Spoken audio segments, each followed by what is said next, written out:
Bienvenidos a Noches de Misterio.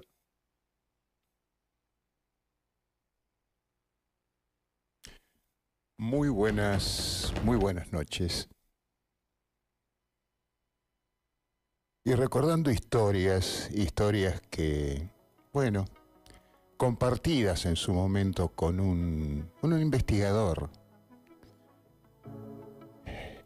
Y sinceramente me vino hoy a la memoria de un gran investigador, una excelente persona, a quien llegué a conocer hace ya algunos años, cuando me explicaba un poquito su libro, ¿no? Había escrito un libro que se llamaba Las pruebas materiales de la Tierra Hueca.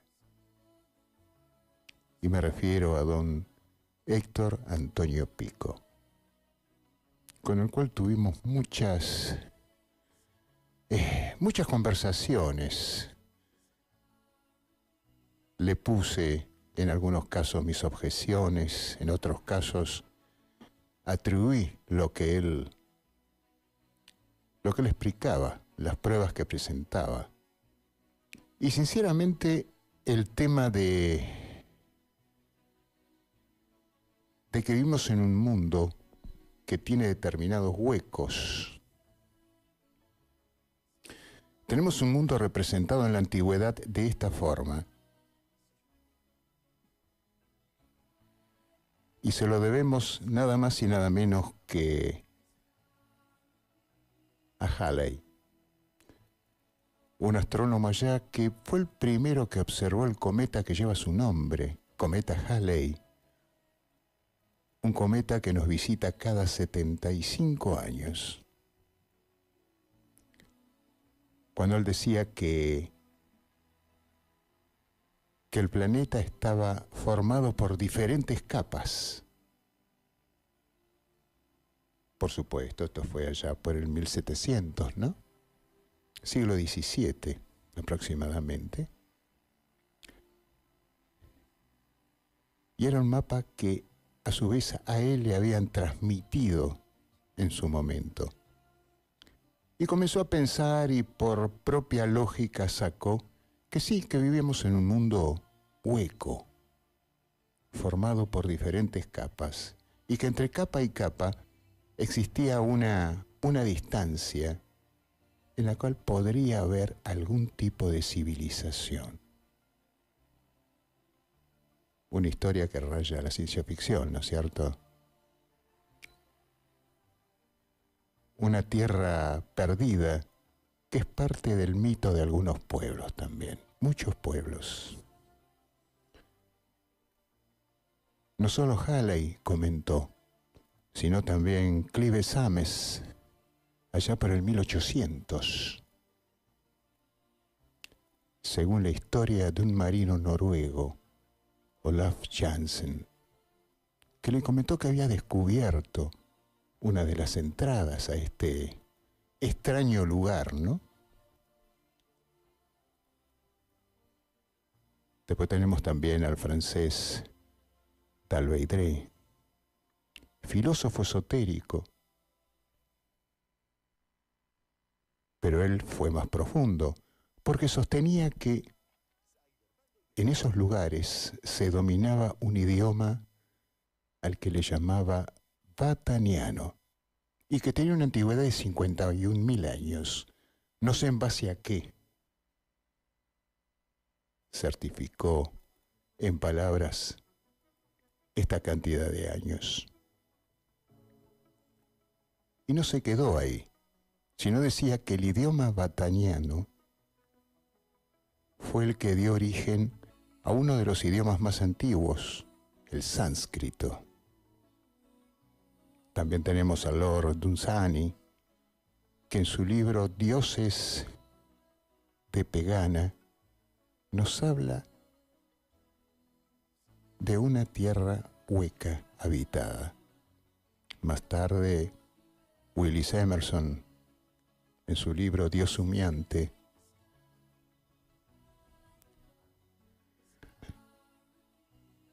hoy vamos a hablar sobre estos temas y más con un investigador que aparte de ser un amigo es un excelente investigador. Y me refiero al señor Javier Estañaro, con el cual vamos a tener un ida y venida de preguntas. Hola, Javi. Hola, ¿me escuchás? Sí, perfectamente bien, fuerte y claro. Yo te escucho muy lejos, no sé qué pasa. ¿Ahora? Y más o menos, como que reverbera ahí un poco una cámara ¿Tenés de reverberancia? reverberancia. A ver, a ver, a ver, a ver. ¿No pueden definir un poco mejor el sonido, el audio? Vos sabés que sale normal el audio, Acá no. pero más o menos definís lo que te digo, lo que hablo. Sí, te escucho un poco lejos. No, digo, no sé qué pasa ahí. Estamos a 400 kilómetros, no te olvides. Ah, debe ser eso.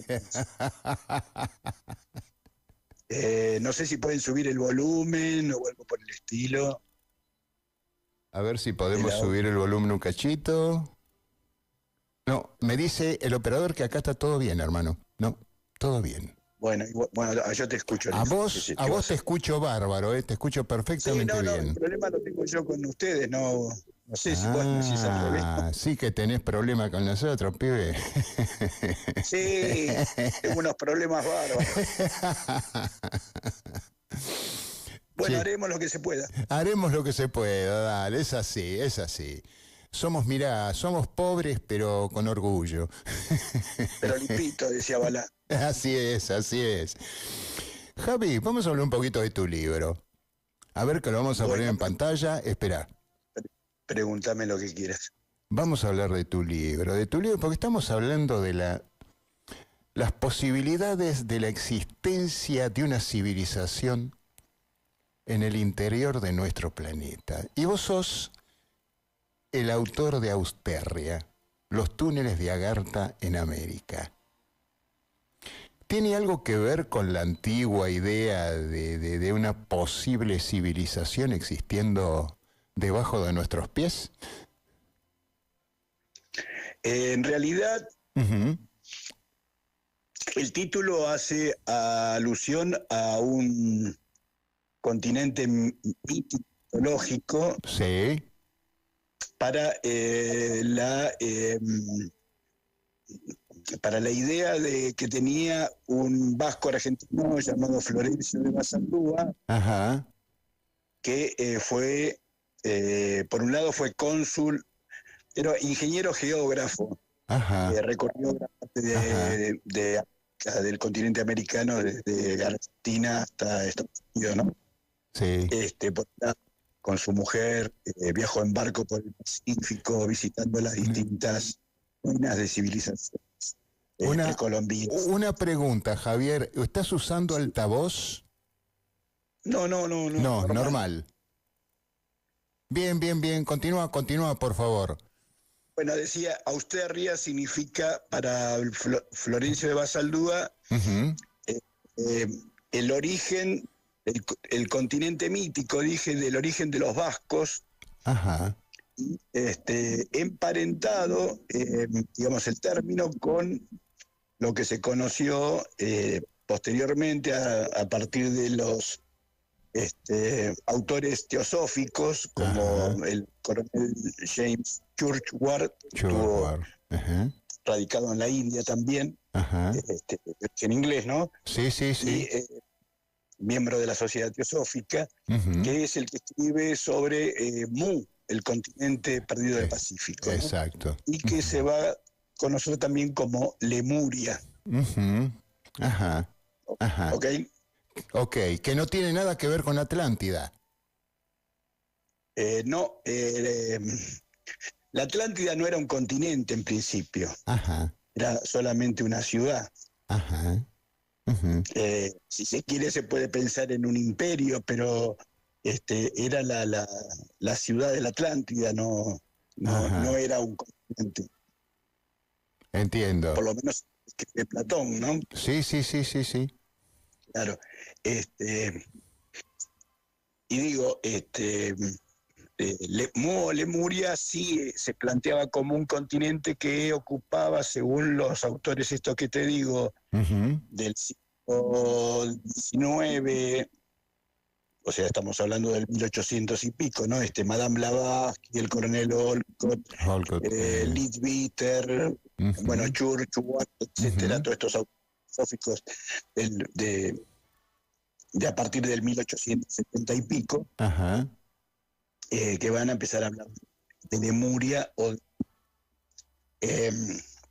ha tenido este continente que, bueno, que se lo ubicaba, según ellos, en lo que sería la superficie de los, claro. Por ejemplo, la isla de Pascua, por un lado, o las ruinas de Nanmadol, se hablaban como restos de este continente piano, ¿verdad? Sí.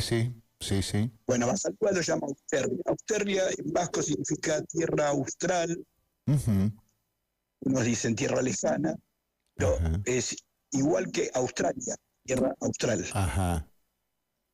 Según Basalúa, Austerlia era el continente que ocupaba parte de Sudamérica, la Antártida y Australia, precisamente. Y la columna vertebral de ese continente es lo que conocemos como la cordillera de los Andes. Perfecto. Bien, bueno. Perfecto. Era una especie como de Pangea, viste que la teoría de Wegener, unificado el mundo, placas claro. tectónicas que iban, ¿no? Que, o sea, que flotan, que hacen que, por ejemplo, que la costa de África coincida con la costa de Sudamérica. Es verdad eso. Es verdad. O sea, ¿está bien? Bueno, está bien. Sí. Estamos hablando entonces de un continente, estamos hablando de superficie, no de un mundo subterráneo. Perfecto. Bien, perfecto. Bueno. Ahora bien, como decía, el título de mi libro dice Austerlitz, los túneles de Agar, viene a cuento de que Florencio Basaldúa fue, como te dije, cónsul argentino en la India en 1911. Allí publica una obra que se llama La raza roja, donde tiene una parte que es como una especie de diccionario que emparenta el idioma vasco, llamado esquera. Se escribe también con ESK, esquera. ESK significa mano. O sea, origen manual. Sí. Como cuando en el bar le hacen un jetito. Con el pulgar y el índice. Bien, exacto. Manual, escritura manual o lenguaje manual, ese sería el origen de la palabra. Posteriormente, bueno, va a aparecer la escritura, etc. Bueno, Basaldúa decía en ese tratado, la raza roja hace una especie de diccionario emparenta esquera con el sánscrito. Con el sánscrito, exacto. Sí. Que algunos proponen como la lengua madre, ¿verdad? Así es. Bueno, lo que hace Basaldúa es emparentar estos dos idiomas, y cuando publica ese libro, que lo publica en Calcuta, en la India, mientras es cónsul, se lo da a leer a los brahmanes. Los brahmanes es la casta sacerdotal de la India, y a su vez los sacerdotes, los intelectuales, los que leen libros sagrados, los Vedas. Y le pregunta si lo que él ha puesto en ese libro está bien o está mal, digamos. Está muy loco, qué sé yo. Y los brahmanes le dicen, después de haberlo leído, que está bien. Que estaba todo bien. Así que según Basaldúa, sus dichos, el esquera y el sánscrito serían el mismo idioma, digamos. Tal vez escrito de diferente manera. Sí. ¿Ok? Bueno. Esto viene a cuento de que Basaldúa aparte de escribir este libro, bueno, después fue gobernador en Chubut en la década del 20, 1920, 1921, 22 por ahí. Sí. Y tenía una estancia, la estancia del Sol, ahí cerca de Rawson. Y va a publicar una serie de libros. Uno impreso primero en Francia, en París, en 1931, por ahí. Ajá. Y posteriormente otro acá en la Argentina, que se llama algo así como Prehistoria Universal e Historia del origen de los indios o de los pueblos aborígenes de Sudamérica y su destrucción por los bárbaros. Claro. Título bastante. Sí. Sí. Bueno, y tiene otros libros, uno dedicado a la provincia de Misiones. Tiene un cuento corto que se llama, a ver cómo se llama, Leyenda Cántabro-Americana, Herné en vasco significa la primera. Ajá. Es un cuento más o menos de 1890 y pico. 1800. Exactamente bien. Ajá. Donde ponele 1895, ¿no? Supongamos. Ajá. Uh-huh. Es un cuento, es un relato donde un arriero, un explorador, digamos, se mete a la cordillera de los Andes en un lugar, en una montaña que la denomina Peltur, ¿no? Sí. Significa sí. aguas negras, próximo al volcán Iliariaco en Salta. Ajá. Se ingresa a este volcán y se ingresa por el cráter y se desploma, o sea, cae dentro del volcán. Se salva de la caída del golpe y cuando se despierta tiene una mujer joven, una señorita que lo atiende, se llama Isara. Ajá. Su padre se llama Yaquinduna, significa sabio en vasco. Ajá. Y resulta que son atlantes. Atlantes.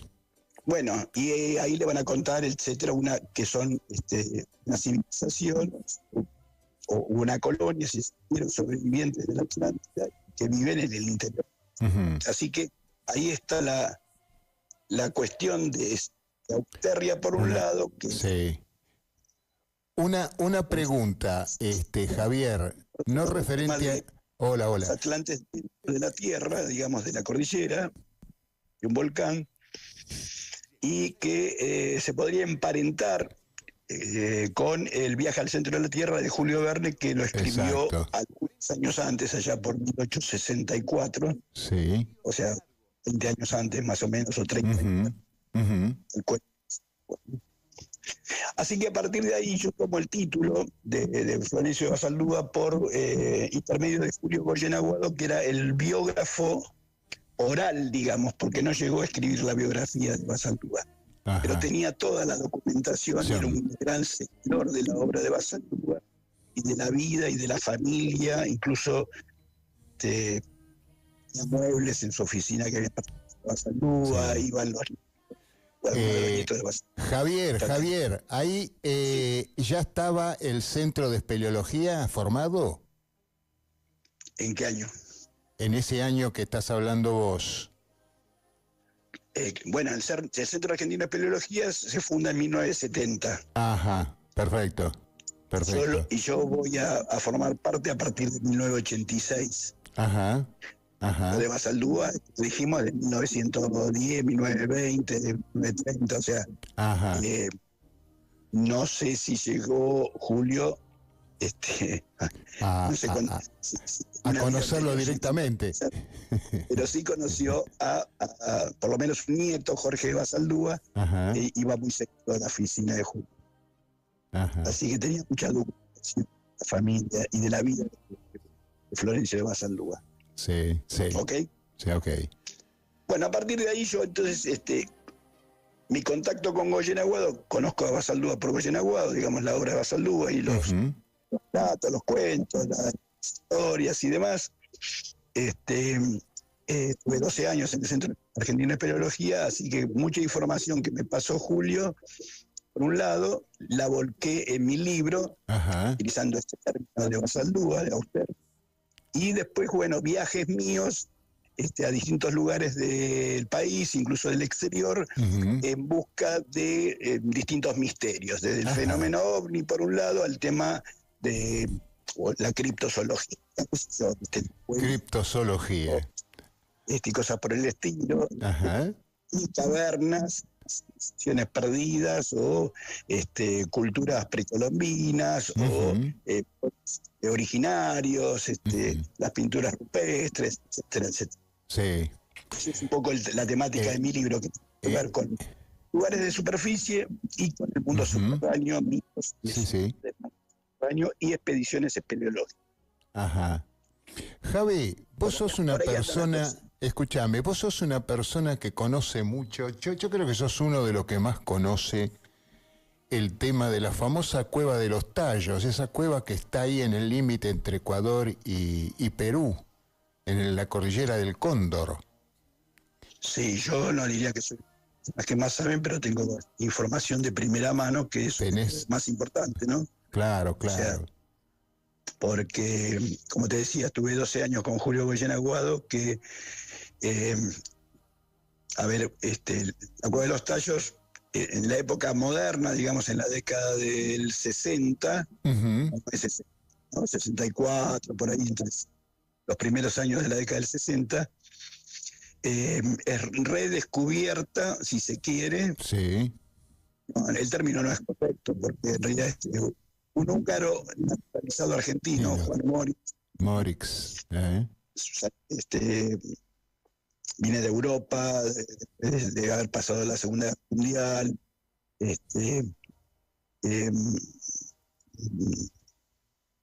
posterior al final de la guerra, en el 45, se va a trasladar se va a radicar en Francia, en París, se va a casar, va a tener una hija, y después va a venir a la Argentina hacia 1958, antes de un año, o más o menos por ahí. Sí. Y ya se radica acá y se naturaliza argentino. Según versiones de Aguado y demás, recorre gran parte de la Argentina, gran parte de la cordillera de los Andes, digamos, el fuego hasta la Quiaca, hasta el norte, después cruza Bolivia, después cruza Perú, cruza Ecuador, visita Colombia, Venezuela, Brasil. Se dice que era geólogo, ¿puede ser? ¿Cómo? Se dice que era geólogo. Se dicen tantas cosas. Pero no, nada que ver. Mira, la vida de Morix es bastante pintoresca. Acá aparentemente no viene con ningún título, por lo menos académico reconocido. Pero era un tipo muy preparado, muy culto, y en todo caso se sabe poco de su formación en Europa. Y acá se lo tenía un poco como un aventurero, un buscador de tesoros y ese tipo de cosas, ¿no? Claro. Pero yo he tenido oportunidad. Goyen Aguado lo defendía porque decía que era una persona muy culta, muy preparada y que tenía muchos conocimientos, así como vos dijiste, de geología o de mineralogía, de cultura, de historia, de culturas precolombinas, era también un fanático de la historia de su pueblo original, ¿viste? De la zona de los Cárpatos, Transilvania, todas estas cuestiones, magiares, o el idioma magiar, el idioma antiguo de los húngaros, casi latinos, ¿no? Nosotros que usamos el español, el castellano, francés, o el portugués, etcétera, o incluso el romano, son de origen latino, ¿no? O sea, tenemos el latín por un lado, los húngaros. Claro. Una el- pregunta, Javier. Cuando sí, Morix toma la administración de la Cueva de los Tallos para el gobierno claro, a eso iba, que castoriano. en realidad él no la descubre, sino que se la enseñan los aborígenes de la zona, Ujú. la etnia de los Huaras, Sí, conocidos popularmente como jíbaros, exacto. también despectivo, que significa salvaje, ¿no? Ujú, Compuesto por los árabes. ujú. eh, son los que lo introducen a una de las cuevas de los tallos, famosa, ¿no? Así que no es que la descubrió, se la Ajá, enseñaron. ajá. Eh, Entonces, pero bueno, Ahora, él de alguna manera, como vos dijiste, la administra o la patenta, ¿no? la patente, Va ante claro, escribano claro. público y hace una declaración jurada de lo que, Ujú. un tesoro que encontró de una de estas cavernas, Ajá, y entonces pasa a ser él un poco la voz cantante de la existencia de esta caverna, o de estas galerías, o de sí. esta red de túneles que están por debajo del suelo de Perú y de Ecuador, y según él de gran parte de Una, América. una eh, pregunta como una acotación hacia el margen. ¿Él se sí. entendía con los indios porque dominaba el mismo idioma o prácticamente había vocablos que eran similares? Mira, Goyen Aguado decía que Morix era un lingüista, o sea, un tipo, tenía conocimiento de varios idiomas, ¿no? Ajá. Em, Como te dije, él era un seguidor del origen de su pueblo, de los húngaros, los Húngaro. magiares. Ujú, El magiar se escribe, originalmente se escribía en lo que llaman escrituras ideográficas, ¿no? O sea, con ujú. símbolos, con dibujitos para que quede claro. Sí, sí. Ideográfico viene a ser eso, un gráfico, un dibujo y una idea. Ajá, Por ejemplo, los jeroglíficos egipcios, término griego, jeroglífico que viene de hieros, sagrado, ajá, glifo, dibujos sagrados, ajá. es una escritura ideográfica, ¿verdad? Sí. No también, por ejemplo. Pero bueno, el masquiar se escribía en runas, que era una escritura ideográfica. Eso por un lado. Eh, Morix va a hacer algunas declaraciones. Todas las declaraciones de Morix son, si se quiere, fantásticas o fabulosas. Sí, Algunas sí. difíciles o imposibles de comprobar. Ajá. Ujú, Algunas difíciles o imposibles. claro. Y entonces él comenta que recorriendo el país de Ecuador, en el norte de Ecuador, sobre la costa del Pacífico, hay una localidad, una que es Esmeralda, otra es Santo Domingo de los Colorados, Ujú, y en Santo Domingo de los Colorados, que hay una etnia que se llaman así, ajá. eh, los colorados, porque bueno, se pintan, creo, el pelo de colorado, como algunas etnias o tribus amazónicas, Sí, sí. este, o porque la tienen la tez cobriza, ¿no? Ujú, Salud habla de la raza roja, por ejemplo, ¿no? ajá, ajá. Este, digamos, la tez cobriza, digamos, si bien no es rojo, pero bueno, el cobre, digamos, sí tiene una tonalidad entre el naranja y el rojo, digamos, por así Claro, decirlo, un claro, naranja subido, ¿no? claro.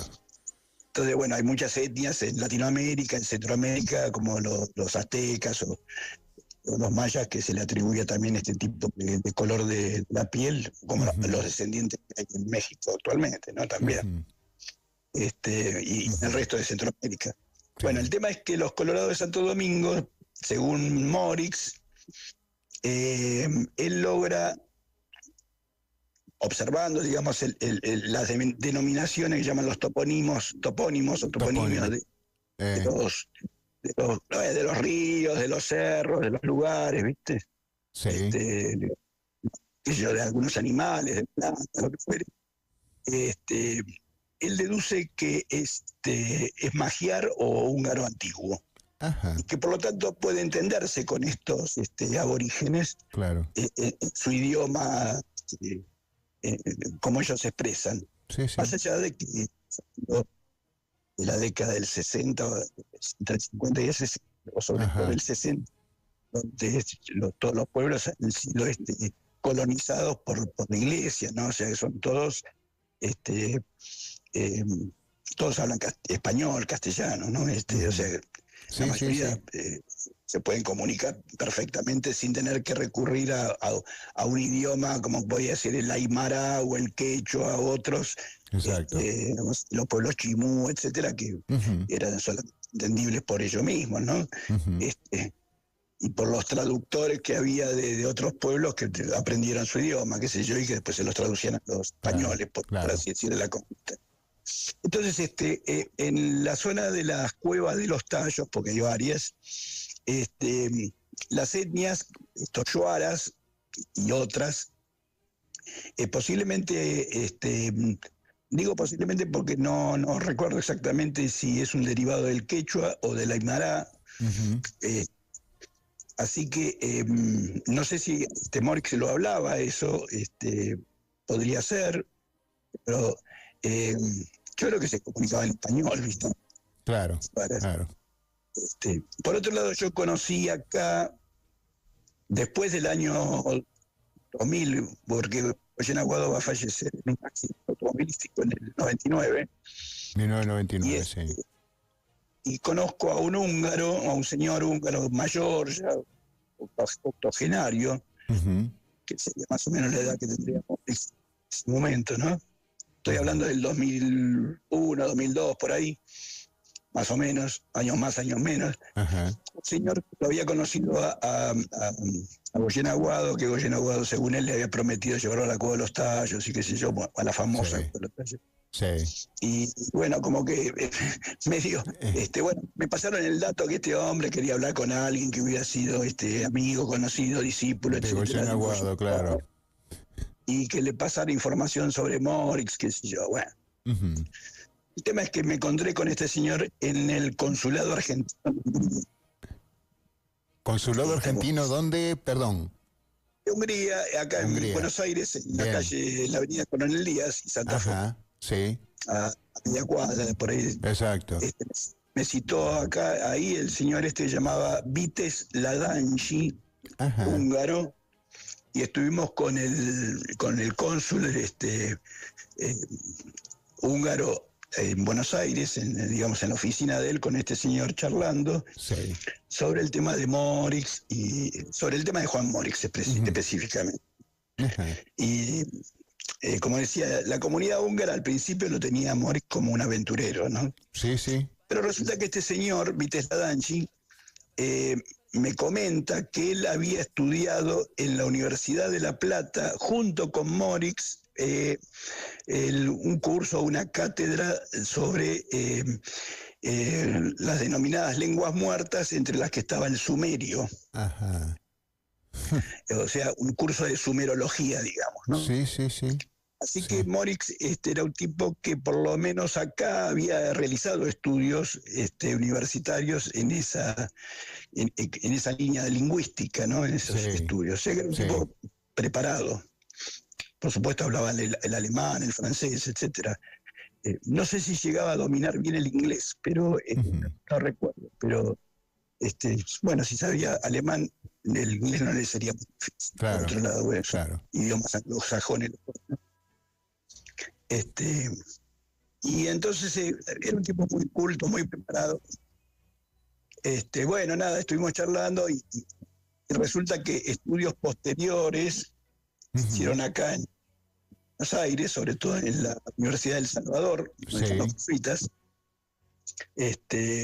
Yo conseguí un libro publicado por la Universidad del Salvador, escrito por un húngaro, se llama Jos Vadigni, ajá. que es un tratado sobre lingüística y que se llama El Milagro Súmero, y donde, según las conclusiones de varios lingüistas europeos, incluso los de acá, llegan a la conclusión de que el sumerio y el magiar es el mismo idioma. El mismo idioma. Por lo tanto, el sumerio no es una lengua muerta, Ajá, dado ajá. que el húngaro es un derivado del magiar, y según ellos, si uno quiere escuchar hablar sumerio, no tiene más que escuchar hablar un húngaro. Un húngaro. Es tremendo, es tremendo decir que en idiomas de un grupo aborigen en América es similar a otro idioma que está del otro lado del mundo. Hubo una conexión, quieras o no. Bueno, Morix ha publicado un trabajo que no sé si es el único, pero es el único, por lo menos uno de los pocos textos que se conocen de él. Uh-huh. Ha mantenido correspondencia con investigadores húngaros a lo largo de su vida, Uh-huh. del cual yo tengo conocimiento porque he visto gran cantidad de cartas escritas por Morix, ¿no? En húngaro a sus pares, entre ellos lingüistas y demás. Así que bueno, pero digamos que se ha publicado que viene a ser como una especie de lo que llaman un opúsculo, como si fuera un folletín o un boletín, ¿no? Eso tiene pocas páginas, tendrá 20 páginas, y se llama El origen europeo de pueblos americanos. Ajá. Y ahí dice que los sumerios, en síntesis, los sumerios salieron de América y se trasladaron en Oriente Medio, ¿no? El Éufrates, entre el Éufrates y el Tigris, lo que va a ser el Éufrates y el Tigris. Y demás, ¿no? Qué idea etnográfica esta, ¿no? De salir de América para irse allá. Claro, eso plantea que este es el viejo continente, no el nuevo. No el nuevo, obvio. Claro, bueno, es una teoría revolucionaria, algunos podrán estar de acuerdo, otros pensarán que es totalmente loco. Sí. Y bueno, pero... Cada uno que saque sus propias conclusiones respecto de esas cuestiones, ¿no? Sí, pero bueno, también se habla de las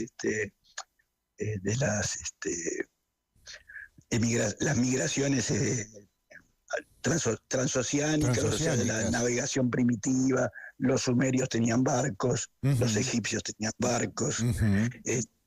Los chinos tenían barcos, o sea, han ido incluso los polinesios y... Bueno, Toreyard, el navegante noruego, en 1948 construyó una balsa con troncos de madera, balsa sacada de Ecuador precisamente, y cruza el Océano Pacífico hasta la Polinesia, ¿no? Entonces, y también tenemos a los argentinos que hicieron una balsa similar. A Barragán, claro. Claro, con la Atlantis, justamente, que cruzan el Atlántico ellos, ¿no? Desde España hasta Colombia. Que en la actualidad esa balsa está en el Museo de Dolores. Sí, señor, claro, porque eran originarios Barragán de ahí. Y algunos de los navegantes eran de Mar del Plata y de Dolores. Exacto. Claro, entonces está ahí en el Museo de Dolores está la balsa, uh-huh. Que era la Atlantis. La de Torey era la Contiki.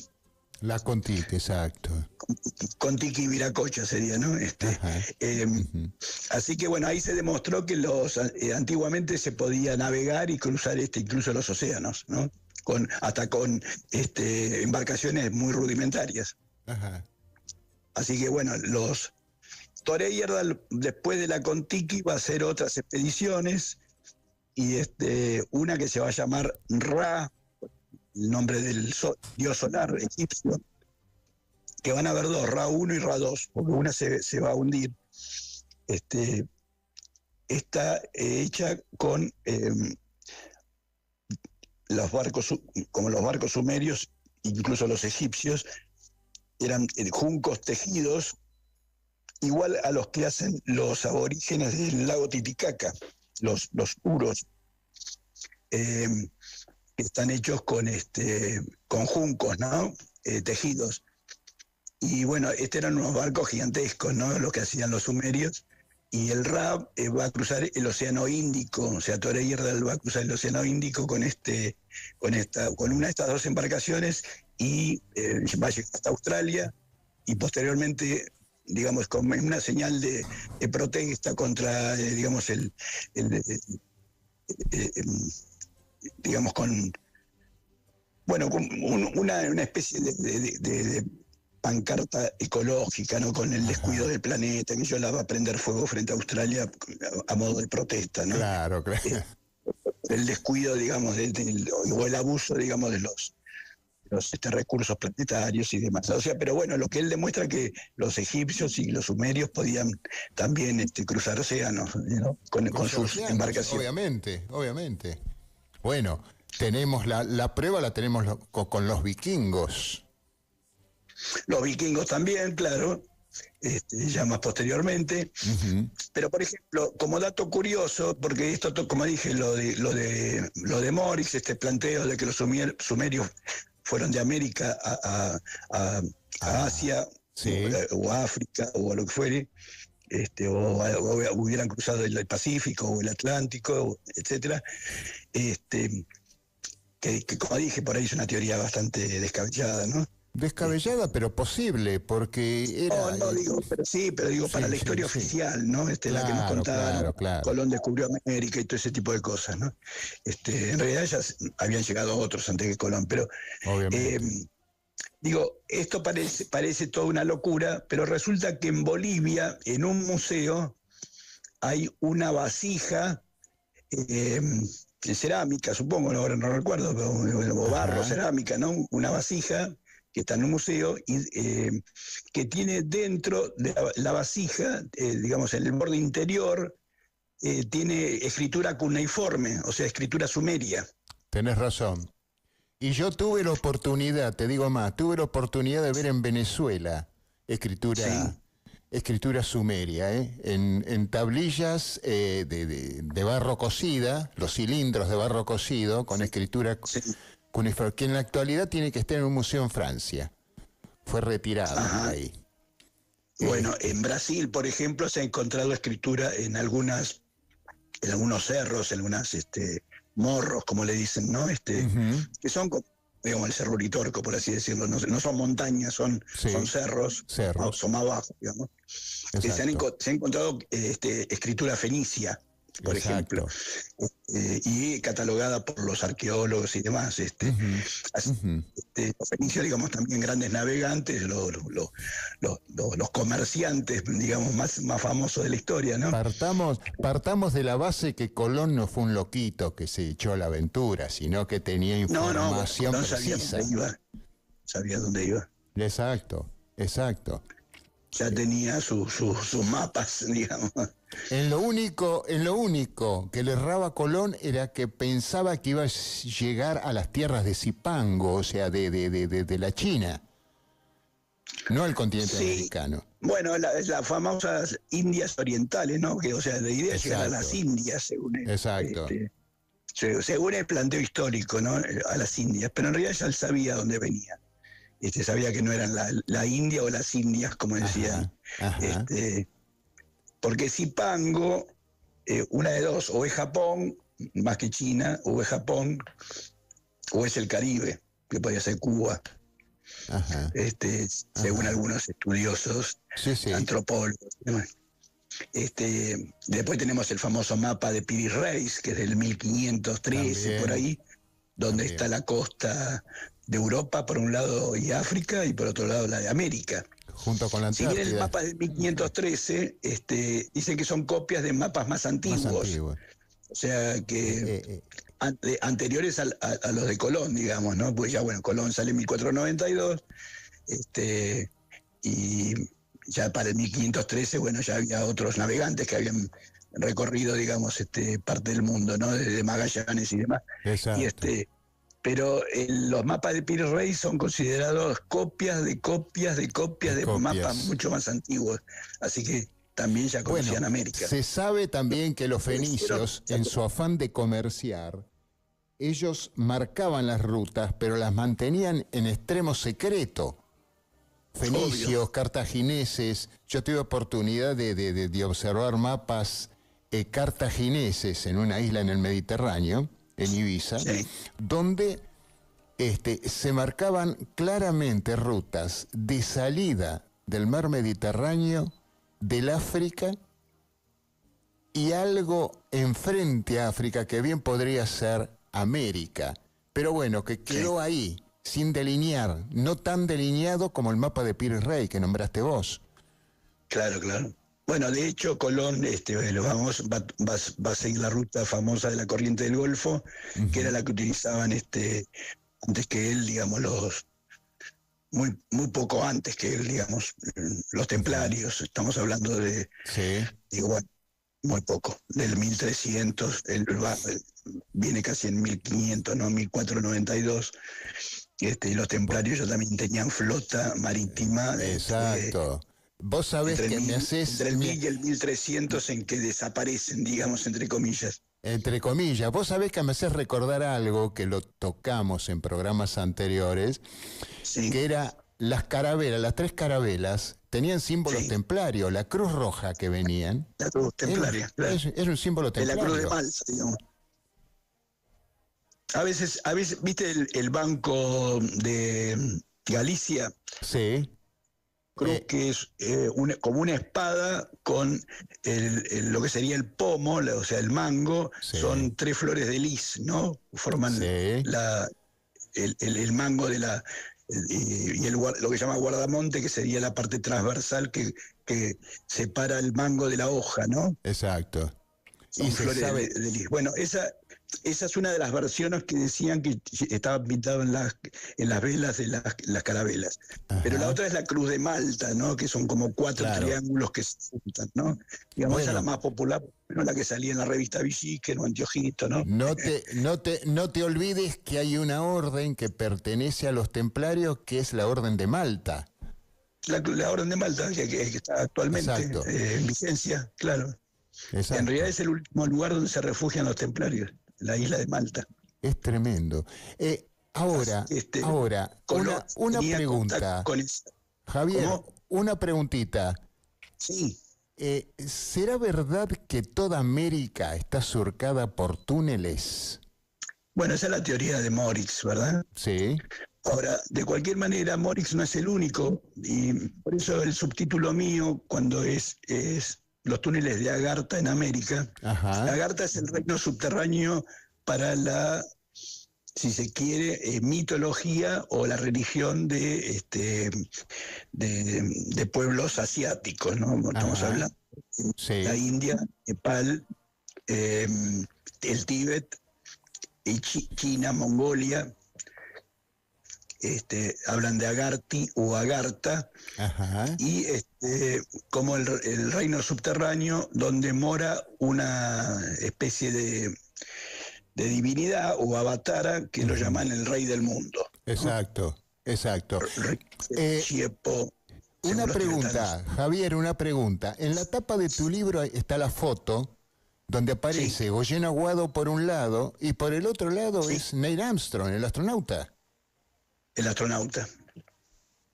Resulta ser que allá por 1900, bueno, esa foto es de 1976, ¿no? Un año antes, Ajá. visita Ecuador el ingeniero escocés Stanley Hall, radicado Ajá. en Inglaterra. Ajá. Yo no tengo constancia, pero según Aguado era masón de alto grado. Ujú.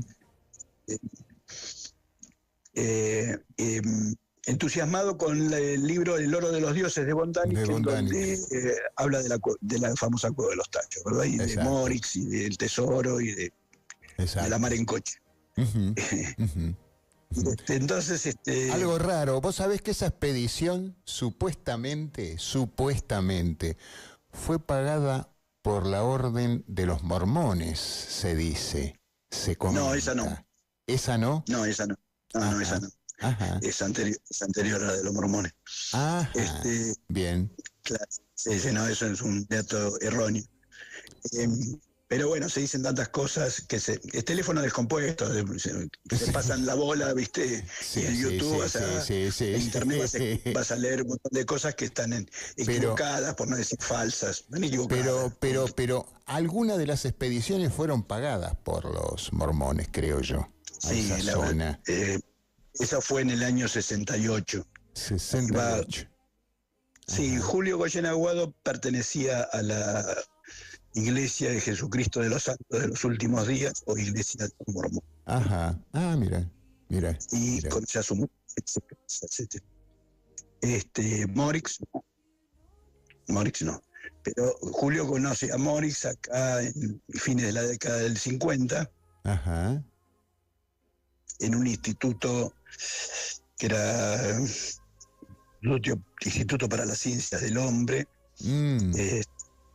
o de Estudios para la Ciencia del Hombre, a la que asistía Morix, asistía a él, y asistía, entre otros, Jacques Mayet, el antropólogo francés. Perdón, no te escuché bien. ¿Quién? ¿El último? Jacques Mayet. Jacques Vallée, sí, señor. El ufólogo. Bueno, Jacques Mayet, un antropólogo francés, colaborador del régimen nazi. De Mayet, perdón. ¿No? El gobierno de Vichy. Sí. Vichy, que vino a la Argentina en la época de Perón, ¿verdad? Claro. Del primer gobierno, digamos.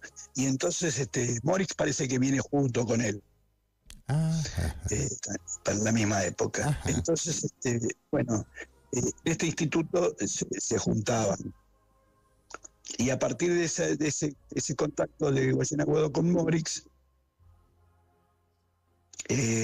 surge la amistad, y Morix, una vez que se instala en Ecuador, como dije, en 1964, por ahí, 63, 64, lo invita, después que hace el descubrimiento, entre comillas, de la Cueva de los Tallos, famosa, lo invita a realizar, a conocerla, hacer expediciones por la región, ¿no? Visitar varias cavernas. Y entonces, como Goyen Aguado, que pertenecía a los mormones, según la leyenda de los mormones, el fundador, el profeta Smith, el profeta Smith va, según su relato, que está en el libro del Mormón y todo lo demás, las obras que publica, ¿no? Los folletos, digamos, los textos de los mormones, va a tener lo que hoy conocemos dentro del ambiente ufológico como un caso de visitante de dormitorio. Exacto. Ahí, según él, se le aparece un ángel. Que se autodenomina el ángel Moroni. Exacto. Y el ángel Moroni, según Joseph Smith, le muestra unos libros en láminas de oro, con la historia de los mormones y demás. Está escrito como en jeroglíficos. ¿Esas tablillas fueron encontradas dentro de la cueva?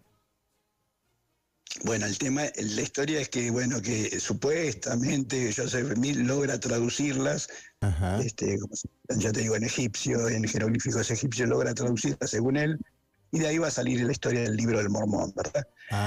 Después le devuelve esas láminas al ángel Moroni, y son guardadas dentro de una cordillera. Que podría ser los montes Apalaches, por ejemplo, en Estados Unidos, por decir algo, ¿no? Pero resulta que Morix dice haber encontrado una biblioteca de láminas de oro con una escritura ideográfica que cuenta la verdadera historia de la humanidad, bla, bla, bla, bla. Y entonces, en la región donde está esta famosa tesoro, en una de estas cuevas, es la confluencia de los ríos Morona y Santiago. Entonces asocia Morona con Moroni. Moroni con el ángel mormón, sí. El tesoro de Joseph Smith, y entonces convence a los mormones de Estados Unidos, Salt Lake City, y los representantes en Sudamérica, en Uruguay y acá, entre los que va a estar el mormón Wells, y el otro que es Jefferson, y son los representantes, las autoridades máximas representantes acá en Sudamérica, y son los que organizan la expedición financieramente. Son los que van a bancar la expedición de Morix y Goyen Aguado, por lo menos la primera, en 1968. Exacto. Pero cuenta la leyenda que, estando alojados en un hotel, no ahora recuerdo si era en Guayaquil o en Quito, o en una localidad ecuatoriana, previo al viaje a la zona de las Cuevas de los Tallos,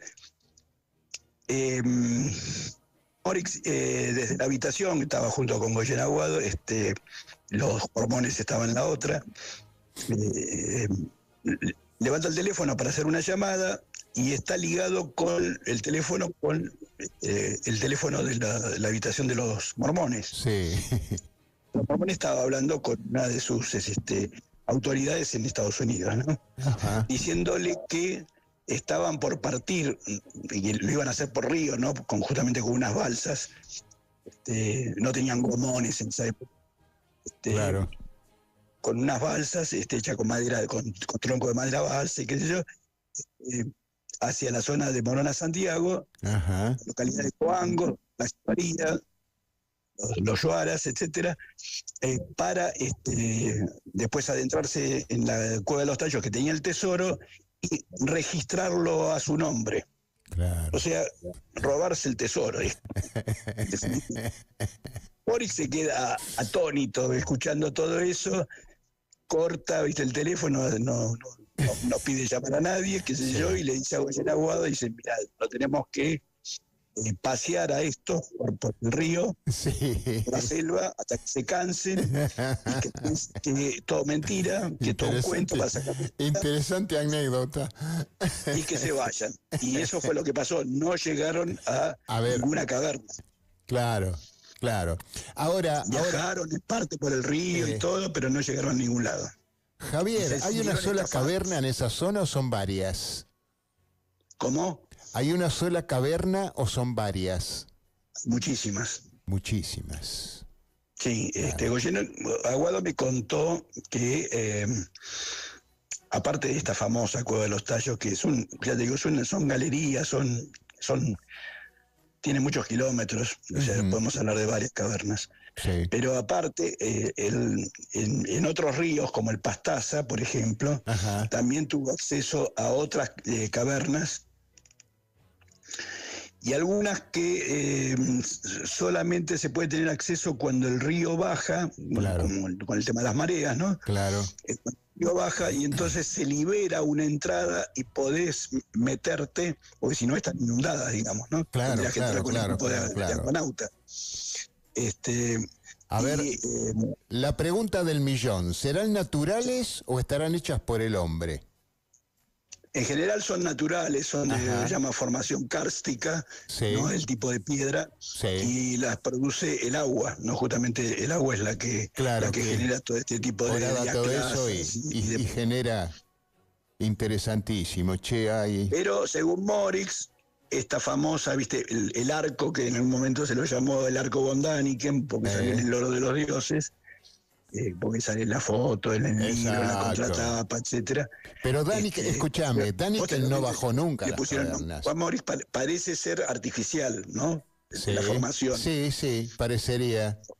Escúchame. O sea, parece un arco justamente, ¿no? Como un arco de triunfo, por así decirlo, ¿no? Parece un arco de piedra que para los geólogos oficialistas está hecho, digamos, de una formación o de piedras lajas, etcétera, o de la variedad del kárstico, que toma esa forma que parece los bloques de pirámide de Keops, ¿no? Por así. Escúchame, Däniken no bajó nunca a las cavernas. Nunca. Exacto. Además, ni llegó a la zona. Ni llegó a la zona. Qué interesante. Porque estaba en una foto. Está sentado con Morix y con el abogado Peña Mateu, el abogado de Morix, en la entrada a una mina. Yo te mandé un PDF ahí sobre la Cueva de los Tallos. Así es, por eso te lo pregunto. Sí, en la región de Nambija o de Baraza, donde hay minas de oro y de esmeraldas que explotaba Morix. Bueno. Que está a cientos de kilómetros de la zona de la Cueva. Entonces, escuchame, estoy perfectamente habilitado a sacarme una foto y hacer una superposición con algún, no sé, con algunas pirámides de Bangkok, y puedo decir que estuve en Bangkok. Claro, obvio. No, Qué buena idea me caso diste. sí, esta foto la sacó, ¿cómo se llama? Un colaborador de ahí, que era miembro de una agencia de turismo que colaboraba con Morix.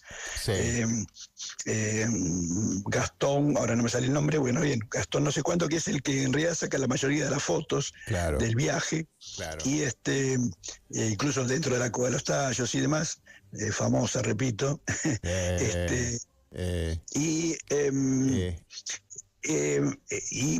comenta él mismo que hay un video en YouTube que él lo hace en un reportaje donde él dice que pararon, iban a la región de Cumbaraza y en Ambija, donde están las minas de oro y de esmeralda, sí, y Von Daniken dice, paremos acá, qué sé yo, porque ven la entrada así como un alero, una cuevita, por así decirlo, para sacarse fotos, y ahí es donde bajan y se sacan las fotos, se pero no sacan la tiene foto nada que ver ni sale. la zona, ni, ya te digo, está a cientos o a miles de kilómetros de donde están las cuevas de los Tallos, ¿no? Así que no, nada que ver. Y después Es las in- fotos que va a mostrar son todas las del Museo del Padre Crespi, o ¿no? sea, En es Cuenca. interesante. Vos sabés que tenemos que hacer, Javier, una revista Pero no, tipo nunca estuvo y Caras. Morix lo denunció. Escúchame, tenemos Sí. que hacer una revista tipo Caras, desentrañando todas las cosas raras que hay detrás de todo esto, ¿no? Cosas raras, o sea, creadas por el hombre actual, digamos, que no vienen desde la antigüedad. Y Javier, bueno, Morix lo denunció. Y Dani, que digamos, se deshizo, digamos, se desprendió de la acusación diciendo que la culpa tenía el editor de él, que había hecho todas estas cuestiones y había puesto fotos y ahí demás, está la culpa del editor y listo. como una, digamos, licencia poética. Javi, te agradezco mucho, se para nos vender fue el la libro. hora. ¿Cómo? Ah, espera que hay saludos de la gente. Y ya se nos fue prácticamente la hora. Espera que está Bueno, Julián, Sí, contanos. de Mirta Jiménez que dice: hola Mario, soy Mirta de Santa Clara, como siempre escuchando la radio. Sí, Heriberto Delfino que dice: hola Mario, soy Heriberto. Buena transmisión, el origen como siempre. Buenas noches Mario y el señor Javier Stagnaro. Un abrazo Damián. Damián, Mirta Jiménez, bueno, también un placer escuchar al señor Javier. Alejandra María García que dice: buenas noches, programa súper interesante. Patricio Cabrera Fredes que también siempre saludando. Decía: a los 40 años de la balsa Atlantis. exacto. Y Mario Abeleire que dice: qué lindo programa Mario, información fluida y abundante, impresionante. Gracias. Bueno, Javier, por lo menos nos escucharon Buenísimo. varias personas, ¿viste? buenísimo ahí Damián el origen, también que va a Río, ¿no? Sí, A señor. Río. Así es. Así que bueno, saludo grande para todos. Y de paso, bueno, yo bueno te saludo porque el jueves nos vemos en Río, así que Dale, no hay dale, inconveniente. perfecto. Javier, en serio, ahora hablando en serio, muchísimas gracias por tu tiempo, muchísimas gracias por tu conocimiento, que tenés un montón, viejo. Sos un libro abierto realmente de todas. El libro estas gordo de historias. Petete. El libro gordo de Petete. Javi, muy buenas noches y muchísimas Igualmente, gracias. un abrazo grande para todos, un beso y un abrazo grande a toda la audiencia y a vos y a todos los muchachos de ahí de la radio, del programa y bueno, nos veremos a la brevedad. Nos vemos Bueno, a la brevedad, por gracias supuesto por que sí. gracias por la invitación y bueno, un placer como siempre hablar con vos. Gracias, Javi. Será buenas noches. Chau, chau, chau, chau. Chau, chau, chau.